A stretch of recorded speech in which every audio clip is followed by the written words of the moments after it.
ಗೊಂದಲದಿಂದ ನಿರ್ಣಯದವರೆಗೆ, confusion to conclusion. Sir, ನಂಗೆ confuse ಆಗೋಯ್ತು sir, ನನಗೆ ಅದು ಅರ್ಥ ಆಗಲಿಲ್ಲ ಸರ್, ಇದು ಅರ್ಥ ಆಗಲಿಲ್ಲ ಅಂತಾರೆ. ನೀವು ಹಂಗೇ ಇದ್ರೆ ಯಾವತ್ತು ಕನ್ಕ್ಲೂಷನ್ಗೆ ಬರೋದು? ಅರ್ಥ ಆಗದೆ ಇದ್ರೆ ಅದನ್ನು ತಿಳ್ಕೊಳ್ಳೋಣ, ಅದನ್ನು ಅರ್ಥ ಮಾಡ್ಕೊಳ್ಳೋಣ, ಅಲ್ವೇ? ಇಷ್ಟು ಸಖತ್ತಾಗಿದೆಯಲ್ಲ. ಅಂದರೆ ನಮ್ಮೆಲ್ಲರ ಜೀವನದಲ್ಲಿ ಕನ್ಫ್ಯೂಷನ್ಸ್ ಆಗೇ ಆಗ್ತದೆ. ನಾವೇನೆಲ್ಲ ಸರ್ವಜ್ಞರಲ್ಲ, ಅರ್ಥ ಮಾಡ್ಕೋಬೇಕು, ಮುಂದಕ್ಕೆ ಹೋಗ್ಬೇಕು. ಆದರೆ ಎಲ್ಲೋ ಡಿಸಿಷನ್ ತಗೊಳ್ಳೋದ್ರಲ್ಲಿ, ಆಮ್, ಯಾವುದೋ ಒಂದು ಮುಂದೆ ಹೆಜ್ಜೆ ಇಡೋದ್ರಲ್ಲಿ ತುಂಬ ತುಂಬ ತಡ ಮಾಡ್ತಾ ಇರ್ತೀವಿ. ದ ಫಸ್ಟ್ ಸ್ಟೆಪ್ ಸಿಂಡ್ರೋಮ್ ಅಂತ ಕೂಡ ನಾನು ಕರಿತಾ ಇರ್ತೇನೆ. ಓಕೆ, ಆ ಥರ ಆಗಬಾರ್ದು. ನೀವು ಜೀವನದಲ್ಲಿ ಮುಂದೆ ಹೆಜ್ಜೆ ಇಡಬೇಕು. ನಡೆ ಮುಂದೆ, ನಡೆ ಮುಂದೆ, ನುಗ್ಗಿ ನಡೆ ಮುಂದೆ ಅಂದ್ಕೊಂಡು ಹೋಗ್ತಾ ಇರಬೇಕು. ಅಲ್ಲಿ ಎಲ್ಲೆಲ್ಲಿ ಕನ್ಫ್ಯೂಷನ್ ಆಗುತ್ತೋ ಅದ್ರ ಬಗ್ಗೆ ಕ್ಲಾರಿಟಿ ತಗೋಬೇಕು ಅಷ್ಟೇ. ಅಸ್ಪಷ್ಟತೆಯಿಂದ ಸ್ಪಷ್ಟತೆಯೆಡೆಗೆ ಸಾಗಬೇಕು.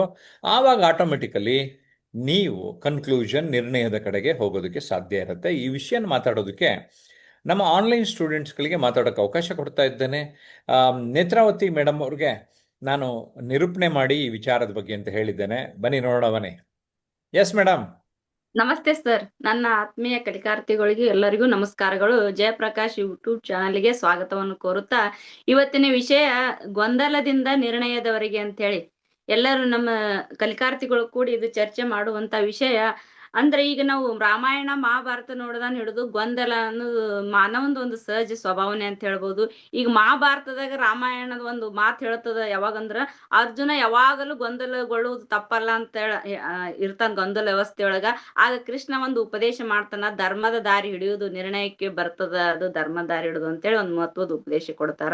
ಅದೇ ತರ ಈಗ ನಮ್ಮ ಮಾಲ್ತಿ ಮೇಡಮ್ ಅವರು ಟೀಚರ್ ಕೂಡ ಹೌದು.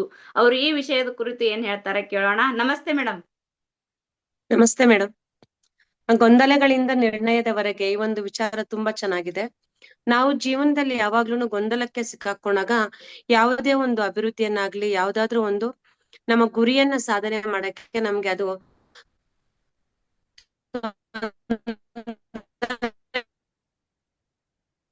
ಸರ್ ವಿಕಾಸ್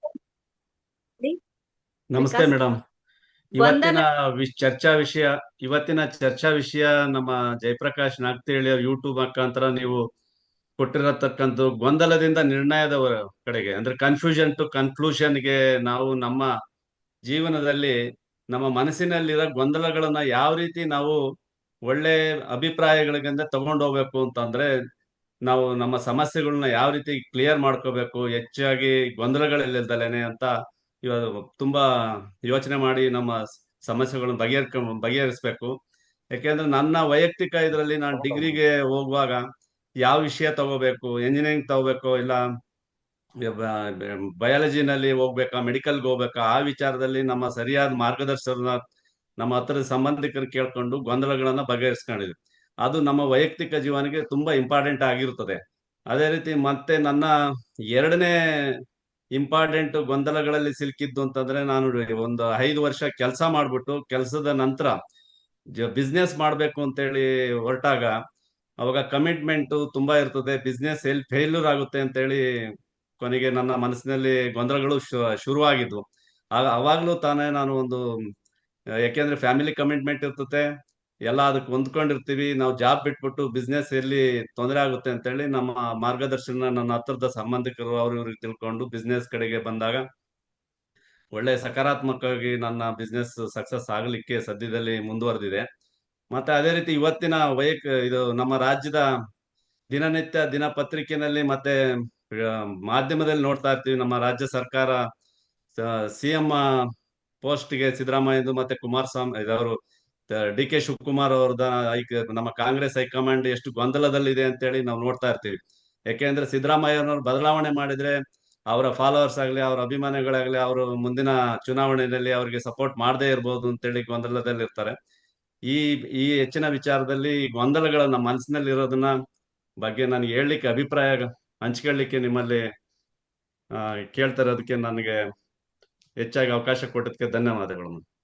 ಧನ್ಯವಾದಗಳು ಸರ್. ತುಂಬಾ ಚೆನ್ನಾಗಿ ನಿಮ್ಮ ಅಭಿಪ್ರಾಯವನ್ನು ತಿಳಿಸಿದ್ರಿ. ಯಾಕಂದ್ರೆ ಈಗ ಮನುಷ್ಯನು ಪ್ರತಿಯೊಂದು ಕ್ಷೇತ್ರದಲ್ಲಿ ಯಾವಾಗಲೂ ಗೊಂದಲಮಯವಾಗಿರ್ತಾನೆ. ಶಿಕ್ಷಣ ಕ್ಷೇತ್ರ ಆಗಿರ್ಬೋದು, ರಾಜಕೀಯ ಕ್ಷೇತ್ರ ಆಗಿರ್ಬೋದು, ಅಥವಾ ವ್ಯಾಪಾರ ಬಿಸಿನೆಸ್ ಕ್ಷೇತ್ರದಲ್ಲಿ ಆಗಿರಬಹುದು. ಯಾವುದೇ ಕ್ಷೇತ್ರದಲ್ಲಿ ಆದ್ರೂ ಸಕಾರಾತ್ಮಕವಾಗಿ ತಗೊಂಡು ವ್ಯಕ್ತಿ ಮುನ್ನಡೆದ ಅಂದ್ರೆ ಅದು ಸಕ್ಸಸ್ಫುಲ್ ವ್ಯಕ್ತಿಯಾಗಿ ಹೊರ ಹೊಮ್ತಾನ ಅಂತ ಹೇಳಕ್ ಅದೇ ದಾಟಿಯಲ್ಲಿ ಹೇಳುವ ಒಂದು ಇದು ಮಾಡಿದ್ರಿ. ಅದೇ ತರ ಸುದರ್ಶನ್ ಸರ್ ಈ ವಿಷಯದ ಕುರಿತು ಏನ್ ಹೇಳ್ತಾರ ಕೇಳೋಣ. ನಮಸ್ತೆ ಸರ್. ನಮಸ್ತೆ ಮೇಡಮ್. ಇವತ್ತಿನ ವಿಷಯ ಕನ್ಕ್ಲೂಷನ್ ಟು ಕನ್ಫ್ಯೂಷನ್ ಸರಿ ಇದೆ ಅಂತ ಅನ್ಕೊಳ್ತೀನಿ. ಓಕೆ, ಹೇಳಿ ಸರ್. ಇಲ್ಲ, ಆಕ್ಚುಲಿ ಸರಿ ಇಲ್ಲ. ಕನ್ಫ್ಯೂಷನ್ ಟು ಕನ್ಕ್ಲೂಷನ್ ಇವತ್ತಿನ ವಿಷಯ. ಇಲ್ಲಿ ವಿಷಯವನ್ನ ಹೇಳುವಾಗ್ಲೇನೆ ನಾನು ಜಸ್ಟ್ ಪದನ ಮುಂದೆ ಹಿಂದೆ ಮಾಡಿ ಹೇಳ್ದೆ. ಆದ್ರೂ ಕೂಡ ಅದನ್ನ ಸರಿಯಾಗಿ ಗಮನ ಹರಿಸೋದಕ್ಕೆ ಆಗ್ಲಿಲ್ಲ. ಯಾಕೆ ಅಂದ್ರೆ ಆ ವಿಷಯನ ಸರಿಯಾಗಿ ಗಮನಿಸಿದಾಗ ಮಾತ್ರ ಆ ಕನ್ಕ್ಲೂಷನ್ ಅನ್ನೋದು ಬರೋದಕ್ಕೆ ಸಾಧ್ಯ. ಈ ಕನ್ಫ್ಯೂಷನ್ ಹೇಗೆ ಅಂದ್ರೆ ಪ್ರತಿ ನಮ್ ದೈನಂದಿನ ಚಟುವಟಿಕೆಗಳಲ್ಲಿ ಕನ್ಫ್ಯೂಷನ್ಸ್ ಆಗೋದು ಬಹಳ ಸರ್ವೇಸಾಮಾನ್ಯ. ಯಾವಾಗ್ಲೂ ಕನ್ಫ್ಯೂಷನ್ಸ್ ಗಳು ಇದ್ದೇ ಇರತ್ತೆ. ಆದ್ರೆ ಆ ಕನ್ಫ್ಯೂಷನ್ಸ್ ಇದೆ ಅದೊಂದು ರೀತಿಲಿ ನಮ್ಮ ಮನಸ್ಥಿತಿ ಅಂತಾನೆ ಹೇಳ್ಬಹುದು. ಯಾವಾಗ ವಿಷಯಗಳು ನಮ್ಮಲ್ಲಿ ಕ್ಲಿಯರ್ ಆಗಿರೋದಿಲ್ಲ ಆಗ ಕನ್ಫ್ಯೂಷನ್ಸ್ ಗಳು ಆಗ್ತಾ ಇರತ್ತೆ. ಇದಕ್ಕೊಂದು ನಾನು ಸಣ್ಣ ಸಹಜ ಉದಾಹರಣೆ ತಗೊಳ್ಳೋದಾದ್ರೆ, ಈಗ ಸುಮ್ನೆ ಯಾವುದೋ ಒಂದು ಫಂಕ್ಷನ್ಗೆ ಹೋದ್ವಿ ಅಂತ ಇಟ್ಕೊಳ್ಳೋಣ. ಒಂದು ಸಣ್ಣ ಸಹಜ ಉದಾಹರಣೆ ಅಷ್ಟೇ. ಫಂಕ್ಷನ್ಗೆ ಹೋಗಿರ್ತೀವಿ, ನಮ್ದು ಈಗ ಆಲ್ರೆಡಿ ಊಟ ಆಗೋಗಿದೆ. ಆದ್ರೂ ಕೂಡ ಇನ್ಯಾರೋ ಒಬ್ರು ಫಂಕ್ಷನ್ಗೆ ಹೋಗಿದ್ದಾಗ ಊಟಕ್ಕೆ ಕರೀತಾರೆ ಅಂತ ಇಟ್ಕೊಳ್ಳೋಣ. ಮನ್ಸು ಹೇಳ್ತಿರತ್ತ, ಬೇಡ, ಆಲ್ರೆಡಿ ಆಗೋಗಿದೆ ನಿನ್ಗೆ ಊಟ, ಬೇಡ ಅಂತ ಹೇಳ್ಬಿಟ್ಟು. ಆದ್ರೂ ಅವ್ರ ಒತ್ತಾಯದ ಮೇರೆಗೆ ಹೋಗ್ತೀರಾ ಅಲ್ಲಿಗೆ ಹೋದ್ಮೇಲೆ ಅಲ್ಲಿ ಮಾಡಿದ್ದಂತ ಬಗೆ ಬಗೆಯ ತಿಂಡಿನೆಲ್ಲ ನೋಡ್ಬಿಟ್ಟು ಮನಸ್ಸು ಹೇಳತ್ತೆ ತಗೋ ಅಂತೇಳಿ ಹೇಳ್ಬಿಟ್ಟು. ಆಗ ಅಲ್ಲಿ ಮನಸ್ಸು ಒಂದು ಮನಸ್ಸು ಹೇಳ್ತಿದೆ ಬೇಡ ತಗೋಬೇಡ ಅಂತ ಹೇಳಿ. ಇನ್ನೊಂದು ಮನಸ್ಸು ಹೇಳ್ತಿದ್ದೆ ಇಲ್ಲ ತಗೋ, ಸ್ವಲ್ಪ ರುಚಿ ನೋಡ್ ಮಾರಾಯ ಅಂತ ಹೇಳ್ಬಿಟ್ಟು ಹೇಳ್ತಾ ಇದ್ದ. ಆಗ ಏನಾಗುತ್ತೆ, ನಾವು ಆ ಗೊಂದಲದಲ್ಲೇನೆ ಎಲ್ಲದನ್ನು ಹಾಕೊಂಡು ಎಲ್ಲದರದ್ದು ಯಾವುದನ್ನು ತಿನ್ನೋದಿಕ್ಕಾಗ್ದಲೆ ವಾಪಸ್ ಬಂದ್ಬಿಡ್ತೇವೆ. ಅಂದ್ರೆ ಅಲ್ಲಿ ಆ ರೀತಿ ಕನ್ಫ್ಯೂಷನ್ ಅಲ್ಲೇನೆ ನಾವ್ ಎಲ್ಲದನ್ನು ಬಿಟ್ಟು ವಾಪಸ್ ಅಂದ್ರೆ ಹೊರಗ್ ಬಂದ್ಬಿಟ್ವಿ. ಈ ರೀತಿಯ ಕನ್ಫ್ಯೂಷನ್ ಗಳು ಬಹಳಷ್ಟು ಆಗ್ತಿರುತ್ತೆ. ಇದೊಂದು ಸಣ್ಣ ಉದಾಹರಣೆ ಅಷ್ಟೇ. ಇದು ಸುಮ್ನೆ ಒಂದು ಎಲ್ರಿಗೂ ಅರ್ಥ ಆಗೋ ರೀತಿಯಲ್ಲಿ ಕೊಟ್ಟಿದ್ದು. ಬಟ್ ಅವರವರ ಜೀವನನ ತಗೊಂಡಾಗ ಅವರವರ ಜೀವನದಲ್ಲಿ ಬೇರೆ ಬೇರೆ ರೀತಿಯ ಕನ್ಫ್ಯೂಷನ್ಸ್ ಗಳು ಇದ್ದೇ ಇರತ್ತೆ. ಈ ಕನ್ಫ್ಯೂಷನ್ಸ್ ಇಂದ ಯಾವಾಗ ನಾವು ಹೊರಗೆ ಬರ್ತೀವಿ ಆವಾಗ ಮಾತ್ರ ನಾವು ಸರಿಯಾದ ನಿರ್ಣಯ, ಸರಿಯಾದ ಕನ್ಕ್ಲೂಡ್ ಆಗಿ ಇರೋದಕ್ಕೆ ಸಾಧ್ಯ ಅಂತೇಳಿ. ಧನ್ಯವಾದಗಳು ಸರ್. ನಿಮ್ಮ ಅಭಿಪ್ರಾಯ ಇದೇ ಕನ್ಫ್ಯೂಷನ್ ಆಗುತ್ತೆ. ಧನ್ಯವಾದಗಳು ಸರ್. ತುಂಬಾ ಚೆನ್ನಾಗಿ ತಿಳಿಸಿದ್ರಿ. ಯಾಕಂದ್ರೆ ಒಂದು ಯಾವುದೇ ಫಂಕ್ಷನ್ಗೆ ಹೋದ್ರು ಅಲ್ಲಿ ಬಗೆ ಬಗೆಯ ತಿಂಡಿ ನೋಡಿ ಯಾವ್ದು ತಿನ್ಬೇಕು ಯಾವ್ದು ತಿನ್ಬಾರ್ದು ಒಂದು ಮನಸ್ಸಿನ ಸ್ಥಿರತೆ ಉಂಟಾಗುತ್ತಿರ್ತದ. ಆವಾಗ ಏನಾಗುತ್ತಂದ್ರೆ ಸರಿಯಾಗಿ ನಿರ್ಣಯ ತಗೊಂಡೇವಂದ್ರೆ ನಮ್ದು ಆರೋಗ್ಯಕರವಾಗಿ ನಾವ್ ಎಷ್ಟು ತಿನ್ಬೇಕು ಅನ್ನೋ ಒಂದು ಪ್ರಯತ್ನವನ್ನು ಹೇಳೋದ್ರ ಮೂಲಕ ವ್ಯಕ್ತಪಡಿಸಿದ್ರಿ. ಅದೇ ರೀತಿ ಈಗ ವೀರ ಹನುಮಪ್ಪ ಸರ್ ಈ ವಿಷಯದ ಕುರಿತು ಏನ್ ಹೇಳ್ತಾರೆ ಕೇಳೋಣ. ನಮಸ್ತೆ ವೀರ ಹನುಮಪ್ಪ ಸರ್. ನಮಸ್ತೆ ಸರ್. ಅನ್ಮ್ಯೂಟ್ ಮಾಡ್ಕೊಳ್ಳಿ. ಗೊಂದಲದಿಂದ ನಿರ್ಣಯದವರೆಗೆ ಈ ವಿಷಯದ ಕುರಿತು ಹೇಳಿ. ನಮಸ್ಕಾರ ಮೇಡಮ್, ಎಲ್ಲರಿಗೂ ನಮಸ್ಕಾರ.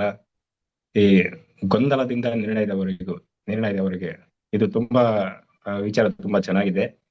ಈ ಗೊಂದಲ, ನಾವು ನಿರ್ದಿಷ್ಟವಾದ ಒಂದು ಗುರಿ, ನಮ್ಗೆ ನಿರ್ದಿಷ್ಟವಾದ ಒಂದು ಗುರಿ ಇದ್ದಾಗ ನಾವು ಒಂದು ಗೊಂದಲಕ್ಕೆ ಒಳಗಾಗೋದಿಲ್ಲ. ಆ ಗುರಿ ಯಾವಾಗ ನಾವು ಸರಿಯಾಗಿ ಒಂದು ಗುರಿ ಇಟ್ಕೊಂಡಿರೋದಿಲ್ವಾ ಅವಾಗ ನಾವು ಗೊಂದಲಕ್ಕೆ ಒಳಗಾಗ್ತೀವಿ.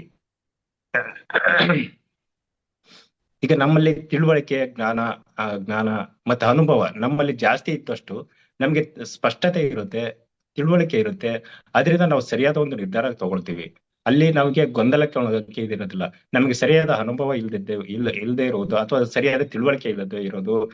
ತಿಳುವಳಿಕೆ ಈ ಒಂದು ಇಂಪಾರ್ಟೆಂಟ್. ಅದಕ್ಕಿಂತ ಅನುಭವನೂ ಬೇಕು.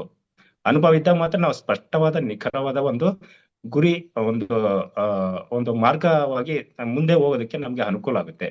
ಈ ಜೀವನದಲ್ಲಿ ಕಷ್ಟ ಸುಖ ಏರುಪೇರು ಎಲ್ಲವೂ ಇದ್ದಾಗ ನಮಗೆ ಒಂದು ಸರಿಯಾದ ಒಂದು ಅನುಭವ ಸಿಗುತ್ತೆ. ನಮ್ಗೆ ಆ ಅನುಭವದಿಂದ ನಾವು ಸರಿಯಾದ ಒಂದು ಮಾರ್ಗಕ್ಕೆ, ಸರಿಯಾದ ಒಂದು ದಿಕ್ಕಿನಲ್ಲಿ ಹೋಗೋದಕ್ಕೆ ಒಂದು ಅನುಕೂಲ ಆಗುತ್ತೆ. ಒಂದು ಸ್ಪಷ್ಟತೆ ಇರುತ್ತೆ. ಸ್ಪಷ್ಟತೆ ಇದ್ದಾಗ ನಾವು ಗೊಂದಲಕ್ಕೆ ಒಳಗಾಗೋದಿಲ್ಲ. ಈಗ ಮನೆಯಲ್ಲಿ ಆ ಮನೆಯಲ್ಲಿ ನಾವು ಸರಿಯಾದ ಒಂದು ರೀತಿಯಲ್ಲಿ ಆರ್ಥಿಕವಾಗಿ ಆಗ್ಲಿ ಅಥವಾ ಆರ್ಥಿಕವಾಗಿ ಆಗ್ಲಿ ಅಥವಾ ಮಾತಾಡೋದ್ರಿಂದ ಆಗ್ಲಿ ಸರಿಯಾಗಿ ಒಂದು ಸ್ಪಷ್ಟತೆಯಿಂದ ನಾವು ಕೂಡಿದ್ದಾಗ ನಮ್ಗೆ ಫ್ಯಾಮಿಲಿಯಲ್ಲೂ ಸಹ ಸರಿಯಾಗಿ ಒಂದು ಸಪೋರ್ಟಿಂಗ್ ಇರುತ್ತೆ. ಅವಾಗ ನಾವು ಸಪೋರ್ಟಿಂಗ್ ಇದ್ದಾಗ ಮುಂದೆ ನಾವು ಯಾವುದೇ ಒಂದು ಕೆಲಸಕ್ಕೆ ಹೋದಾಗ ಫ್ಯಾಮಿಲಿಯಿಂದ ಒಂದು ಸಹಕಾರ ಇರುತ್ತೆ. ಅದರಿಂದ ನಮ್ಗೆ ಮೆಂಟಲಿ ಸಪೋರ್ಟಿಂಗ್ ಬರುತ್ತೆ. ಅದರಿಂದ ನಾವು ಒಂದು ಗುರಿ ತಲುಪೋದಕ್ಕೆ ಒಂದು ಅನುಕೂಲ ಆಗುತ್ತೆ. ಹಂಗಾಗಿ ಈ ಗೊಂದಲದಿಂದ ಗುರಿಯೆಡೆಗೆ ಗೊಂದಲದಿಂದ ಸ್ಪಷ್ಟತೆಯೆಡೆಗೆ ನಾವು ಸಾಗೋದಕ್ಕೆ ತುಂಬಾ ಅನುಕೂಲ ಆಗುತ್ತೆ ಅಂತ ಹೇಳ್ಬಿಟ್ಟು ಧನ್ಯವಾದಗಳು ಮೇಡಮ್. ಹಾಗಂದ್ರೆ ಧನ್ಯವಾದಗಳು ಸರ್, ತುಂಬಾ ಚೆನ್ನಾಗಿ ತಿಳಿಸಿದ್ರಿ. ಅಂಧಕಾರ ಎಷ್ಟು ಗಟ್ಟಿಯಾಗಿದ್ದರೂ ಒಂದು ಚಿಕ್ಕ ನಿರ್ಣಯದ ದೀಪ ಜೀವನದ ದಾರಿಗೆ ಬೆಳಕು ಚೆಲ್ಲುತ್ತದೆ, ಹೊಸ ದಿಕ್ಕಿನತ್ತ ನಮ್ಮನ್ನು ಕರೆದುಕೊಂಡು ಹೋಗುತ್ತದೆ ಅಂತ ಹೇಳಿ ಈ ವಿಷಯದ ಕುರಿತು ಇನ್ನೊಬ್ರು ಶರಣ ಬಸಪ್ಪ ಸರ್ ಅವ್ರು ಏನ್ ಹೇಳ್ತಾರ ಗೊಂದಲದಿಂದ ನಿರ್ಣಯದವರಿಗೆ ಅಂತ ಕೇಳೋಣ. ನಮಸ್ತೆ ಸರ್. ನಮಸ್ಕಾರ ಮ್ಯಾಮ್, ಎಲ್ಲರಿಗೂ ನಮಸ್ಕಾರ. ಗೊಂದಲದಿಂದ ನಿರ್ಣಯದವರೆಗೆ, ಕನ್ಫ್ಯೂಷನ್ ಟು ಕನ್ಕ್ಲೂಷನ್. ನಮ್ಮ ಬದುಕಿನಲ್ಲಿ ಗೊಂದಲಗಳನ್ನು ಮತ್ತು ಅವ್ಯವಸ್ಥೆಯನ್ನು ಹುಟ್ಟಾಗುತ್ತವೆ. ಗೊಂದಲ ಸಮಾಜದ ಸ್ವಾಸ್ಥ್ಯವನ್ನು ಹಾಳುಗೆಡುತ್ತದೆ. ಯಾವುದೇ ವಿಷಯದ ಬಗ್ಗೆ ಸ್ಪಷ್ಟ ತೀರ್ಮಾನ ತೆಗೆದುಕೊಳ್ಳಲು ಸಾಧ್ಯವಾಗದೆ ಇರುವಾಗ ಸಹಜವಾಗಿಯೇ ಗೊಂದಲ ಹುಟ್ಟಿಕೊಳ್ಳುತ್ತದೆ. ಜೀವನದಲ್ಲಿ ನಾವು ಅನೇಕ ಬಾರಿ ಗೊಂದಲಿಗೆ ಒಳಗಾಗುತ್ತೇವೆ. ಅವುಗಳಿಂದಲೇ ಅನೇಕ ಬಿಕ್ಕಟ್ಟುಗಳನ್ನು ಸೃಷ್ಟಿಯಾಗುತ್ತವೆ. ಏಕೆಂದರೆ ನಮಗೆ ಹೇಗೆ ಮುಂದುವರಿಯಬೇಕೆಂಬುದು ಗೊತ್ತಿರುವುದಿಲ್ಲ. ಕೆಲವೊಮ್ಮೆ ಜನರು ಯಾವುದಾದರೊಂದು ಬಿಂದುವಿನಲ್ಲಿ ನಿಂತು ಬಿಡುತ್ತಾರೆ. ಅಲ್ಲಿ ಎಲ್ಲೋ ಗೊಂದಲಮಯವಾಗಿಯೇ ಕಾಣುತ್ತದೆ. ಸ್ಪಷ್ಟತೆ ಇಲ್ಲದೆ ಇರುವುದೇ ಎಲ್ಲ ಗೊಂದಲಗಳಿಗೆ ಕಾರಣ. ಅವು ಹುಟ್ಟಿಕೊಳ್ಳಲು ನಾವೇ ಕಾರಣವಾಗಿರುತ್ತೇವೆ. ಈ ಗೊಂದಲಗಳ ಒಂದು ಧನಾತ್ಮಕ ಅಂಶವೆಂದರೆ ಅದು ವ್ಯಕ್ತಿಗೆ ಸೂಚಿಸುವಂತೆ ಮಾಡುತ್ತದೆ ಮತ್ತು ಸ್ವತಂತ್ರ ನಿರ್ಧಾರಗಳನ್ನು ತೆಗೆದುಕೊಳ್ಳುವಂತೆ ಪರೋಕ್ಷವಾಗಿ ಪ್ರೇರೇಪಿಸುತ್ತಲೇ ಇರುತ್ತವೆ. ಹಾಗೆ ನೋಡಿದರೆ ಮನುಷ್ಯರ ಸಹಜ ಗುಣಗಳಲ್ಲಿ ಗೊಂದಲಗೊಳ್ಳುವುದು ಕೂಡ ಒಂದು. ಗೊಂದಲ ಉಂಟಾದಾಗ ವಿವೇಚನೆಯಿಂದ ನಿರ್ಧಾರ ತೆಗೆದುಕೊಂಡಲ್ಲಿ ಯಶಸ್ಸು ಕಟ್ಟಿಟ್ಟ ಬತ್ತಿ ಅಂತ ನನ್ನ ಅನಿಸಿಕೆ. ಧನ್ಯವಾದಗಳು. ಧನ್ಯವಾದಗಳು ಸರ್. ಯಾವುದೇ ನಿರ್ಣಯ ತಗೋಬೇಕಾದ್ರೂ ನಾವು ಸರಿಯಾಗಿ ಮಾರ್ಗದರ್ಶನ ತಗೊಂಡು ನಮ್ಮದೇ ಆದಂತ ನಿರ್ಣಯನೇ ಫೈನಲ್ ನಿರ್ಣಯ ಆಗ್ತದ ಅಂತ ಹೇಳೋದ್ರ ಮೂಲಕ ಚೆನ್ನಾಗಿ ಹೇಳಿದ್ರಿ. ಜಯಪ್ರಕಾಶ್ ಯೂಟ್ಯೂಬ್ ಚಾನಲ್ ಅನ್ನು ಹೆಚ್ಚು ಸಬ್ಸ್ಕ್ರೈಬ್ ಮಾಡಿ, ಲೈಕ್ ಮಾಡಿ, ಕಮೆಂಟ್ ಮಾಡಿ ಅಂತ ಹೇಳ್ತಾ ನಮ್ಮ ಕಲಿಕಾರ್ಥಿಗಳು ಹೇಳಿದ್ರಲ್ಲ ಇಷ್ಟು ತನ ಮಾತಾಡೋದನ್ನ ಕೇಳಿದ್ರಿ. ಧನ್ಯವಾದ.